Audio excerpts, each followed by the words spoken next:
Hi everyone, this is my computer vision project, MonoDepth.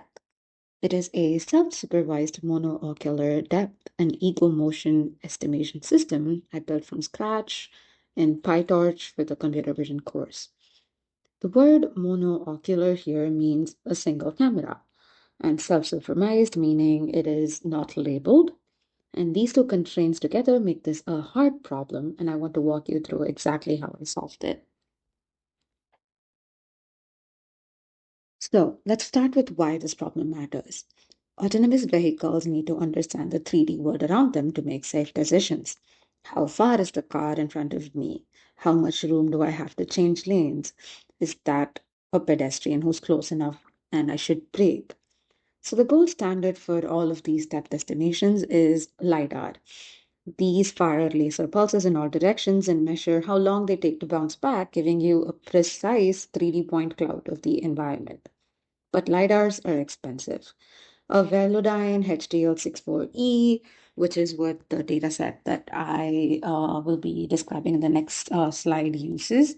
And though that particular LiDAR costs around $75,000, that is more expensive than a car generally is. Cameras cost under $100 generally, and these are already on all your phones, all laptops, and all modern cars. So the question is, can a neural network learn to extract depth from a single camera image without ever being given a depth measurement to learn from? So not just learn it during evaluation with LiDAR help, but actually train on raw video and zero depth supervision whatsoever. And that is what this project does. So, before I get into the methodology, I wanted to show you guys what the system actually proposes. So, on the left, we have the raw RGB image from a car driving through a parking lot in Germany. On the right is what our trained model predicts when you give it just this one image. So, the color encodes the depth in meters. Purple is close, yellow is far. You can see it from the heat map scale on the side with the depth in meters. This you can see that the road surface in front of the car is predicted as mid-range in like a mildly violet color. The trees and buildings at the back of the parking lot are currently predicted as much farther away and close to yellow in color. And the cars parked on both sides are at an intermediate distance and pretty close to us and like at the 10-meter depth, if you can see that. So this model has never seen a depth map, and it learned all of this by purely just watching videos of people driving a car through Germany. So getting a little bit into the Vision Benchmark Suite dataset, the Kitty Vision Benchmark Suite. So the dataset I trained and evaluated on is this dataset, which is collected by the Karlsruhe Institute of Technology. They drove a Volkswagen Passat through German cities and residential areas with a full sensor suite on the roof, which is a stereo color camera pair, a Velodyne 64 beam LiDAR, and a GPS with inertial measurement. The camera captures at 3092 by 512 pixels at 10 frames per second. We saw what this would look like in the previous slide. We follow a standard protocol called the eigensplit, named after the researcher who actually established the split itself. The training set is roughly 35,000 image triplets. So what is a triplet? 3 consecutive frames from the same sequence. And this is across 46 different driving sequences. The test set is 372 discrete frames that have been hand-selected to cover diverse scenes. For each test frame, there is a corresponding LiDAR scan that we can use as ground truth to measure just our predictions against to get like accuracy scores. The critical point is that during training, we never touch the LiDAR data. We train purely on the RGB sequences. The LiDAR only appears at the evaluation time, and its only job is to tell us how accurate our precision predictions are of the depth. Otherwise, we train and look only at the input RGB image. So let's look at how the system itself works. So there are 3 learnable components and one fixed geometric engine over here. So the first is the depth network up here. It takes the current frame, which is IT here, and which is also the target frame for us. And the output is a prediction of how far away every single pixel is. The second is the post network right below it. It takes two consecutive frames, which is the target frame and the neighboring source frames at IT-1 and IT+1. And it predicts how the camera moved between them. So not in GPS coordinates, but we predict this in terms of a rigid body transformation. So a rotation and a translation in 3D space across X, Y, and Z. So the third component is the inverse warp engine over here. So this is not a neural network unlike the previous two. This is pure differentiable geometry. It takes the depth prediction, the post prediction, and the camera intrinsics and uses them to synthesize what the target frame should look like if you started from the source frame IT-1 and applied the predicted camera motion. So we call the synthesized frame IT prime. So finally, we have the loss function over here, which compares IT prime against the real IT. So if the depth and the post predictions were both perfect, IT prime and IT should be identical. The difference between them is the error signal that flows back through the post network and the depth network via backprop. And this is the entire training loop. We don't see LiDAR at any point. We don't see actual depth labels at any point. We just consistently get the geometry between these video frame triplets. So let's go a little deeper into the more interesting parts of this, which is now the depth network first. So the depth network uses a ResNet 18 encoder, which is pre-trained on ImageNet. ResNet 18 has few stages over here, a stem convolution followed by 4 residual blocks. Each stage halves the spatial resolution and increases the number of feature channels. So by the time we reach the bottom of the encoder, the feature map is 32 times smaller than the input. But as defined by the ResNet 18 paper, it has 512 channels encoding rich semantic information about what exactly is in the scene. So that's the encoder half of it. And then we have the decoder half of it, which reverses this process. At each stage, it upsamples by a factor of 2 and concatenates the corresponding encoder feature map via skip connections, which is where we get the res. So skip connections are critical over here because they carry fine spatial detail from early encoded layers that would have been lost by the time we reach the bottom. And without them, the depth maps would be blurry and spatially imprecise. At each decoder stage, we also emit a disparity map, giving us 4 predictions at 4 different resolutions, because we have 4 resolutions that come out of the each up-convolution blocks 4, 3, 2, and 1. All 4 get upsampled to full resolution before the loss is computed, though, despite us taking these 4 at different resolutions. Now getting into the next network, which is the post network. It is comparably much simpler. So it takes 2 stacked frames, which is a total of 6 channels, and runs them through 6 triad convolutions that progressively compress the spatial dimensions.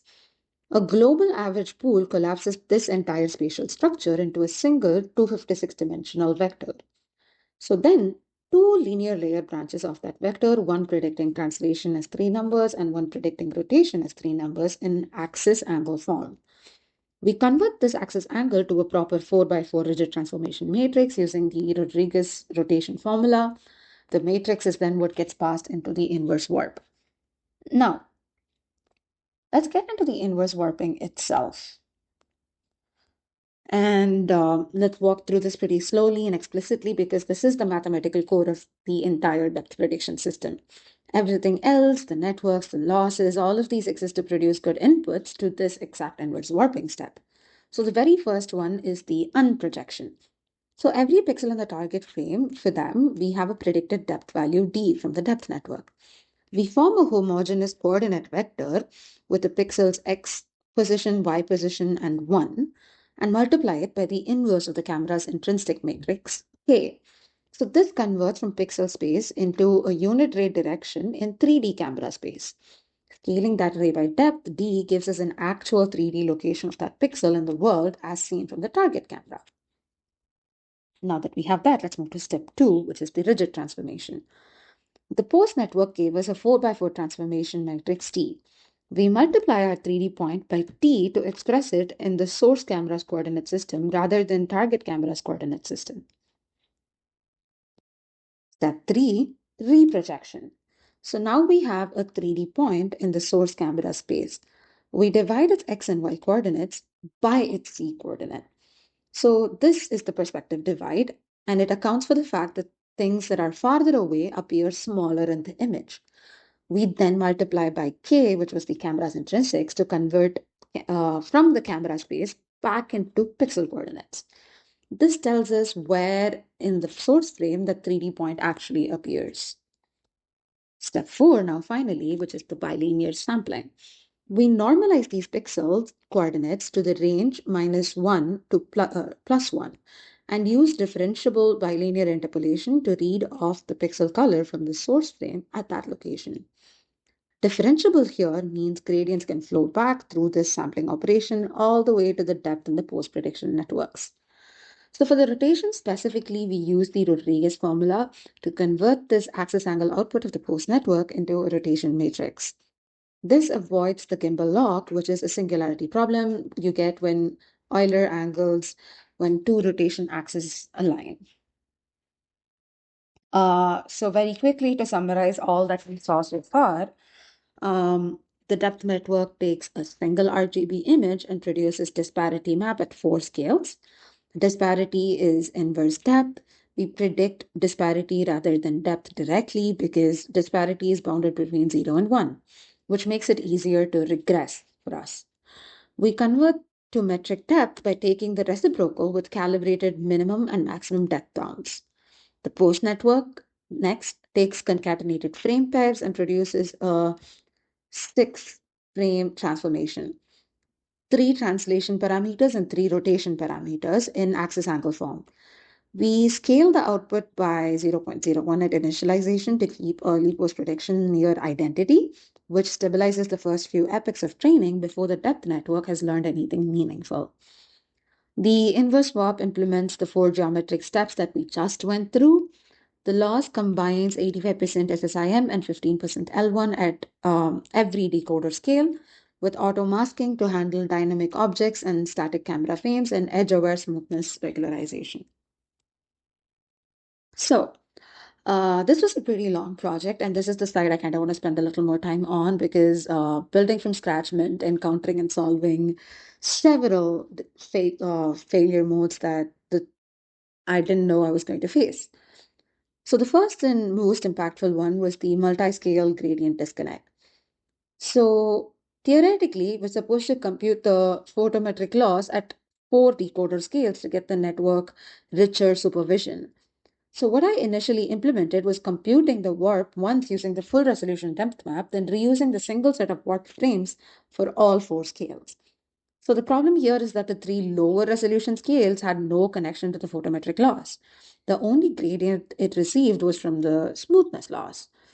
And the smoothness loss alone teaches the network to predict flat planes because a constant depth map has 0 gradient and therefore 0 smoothness penalty. So the fix here was to loop the inverse warp operation over all 4 scales independently. So every decoder layer receives a direct photometric gradient, which is distinct. This was the single change that took my absolute relative error from like unusable to like pretty close to what the MonoDepth 2 paper had. So the second issue was the decoder resolution collapse. So the decoder was outputting depth maps at 96 by 320 pixels instead of like 192 by 640, which is what we would have expected by the convolution steps actually. So the bug actually here for me was in upsampling. I used a scale factor of 2, which relies on integer arithmetic and rounds incorrectly for non-power of 2 dimensions. So I had to replace this with an explicit target size matching the encoder to skip the connection spatial dimensions, and this fixed it immediately. And the third was a pixel space mismatch. The ImageNet normalization transform shifts pixel values from 0 to 1 into a range of roughly -2 to +2 with like a pretty specific mean and a standard deviation.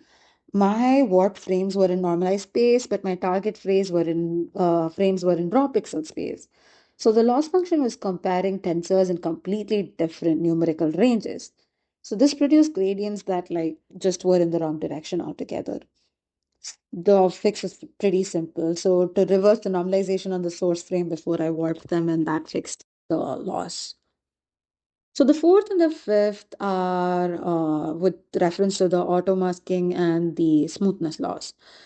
Dynamic objects like moving cars violate the static world assumption and get suppressed by comparing the warped error against an unwarped baseline. And the textureless surfaces like blank walls get regularized by edge-aware smoothness term, which exponentially downweights the smoothness penalty, and image edges and sharp edges transitions. And so with that, I had to figure out how to sort of preserve object boundaries. Okay, now getting into a little bit of the results. We've looked at all the map, we've looked at the network, we looked at exactly everything I got wrong. And we can see that the model does a fairly good job of estimating which cars are immediately close to us, which trees are immediately close to us. And we can see this across a few images. It does a good job of predicting that the road and objects on the road are much closer to us than the objects that are on the pavement, such as like the buildings. And this is another good example of it. You can see if you paid attention to exactly the trees, we see a very good estimation of how close by and how far away each tree is in distance. So now getting into the quantitative results over here. So these are the results that I am getting from the standard eigensplit evaluation metrics. Absolute relative error would be the primary metric to look at. This measures the absolute relative error between my predictions from the model and the LiDAR ground truth, pixel by pixel. And this is the only place we really actually see the LiDAR depth map. So the absolute relative error that I achieved is 0.137. And just to put this in context, MonoDepth 2, which is the Google DeepMind paper that established most of the techniques that I've used over here, achieves 0.115, and the gap is only of 19%. So then let's look at the other error metrics here, RMSE loss, and square relative loss. All of these are also at a comparable amount of distance from the MonoDepth 2 paper. So one specific thing that I would like to pay a little more attention to is the delta. Delta less than 1.25 is a metric that tells us what percentage of the pixels have a depth prediction within 25% of the true LiDAR measurement. And this was a pretty important metric to me.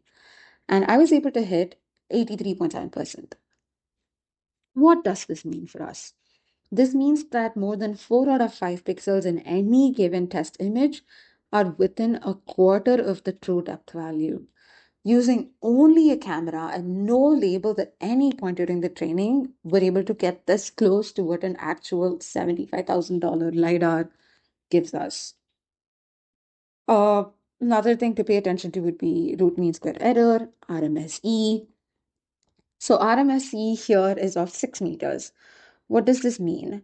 This means my absolute depth error across the test set is of 6 meters. So for scenes where essentially what we trained on, we have a distance depth of 5 to about 80 meters that are being captured by the camera. 6 meters is a pretty reasonable result, especially for like a from scratch implementation that was trained only for 80 epochs on a single A100 GPU. But the main metric I do want people to pay a little more attention to is the fact that 4 out of 5 pixels at any given image is within 25% error of an actual depth map from a LiDAR. And that is all I have to say about this MonoDepth project. I'm happy to discuss more if anyone wants to talk about this project in more detail, because this was a pretty cool understanding of camera intrinsics and how we can reconstruct 3D worlds from 2D from such little information given by flat camera images. Thanks, guys. I'm Kanagha, and I really enjoyed working with this.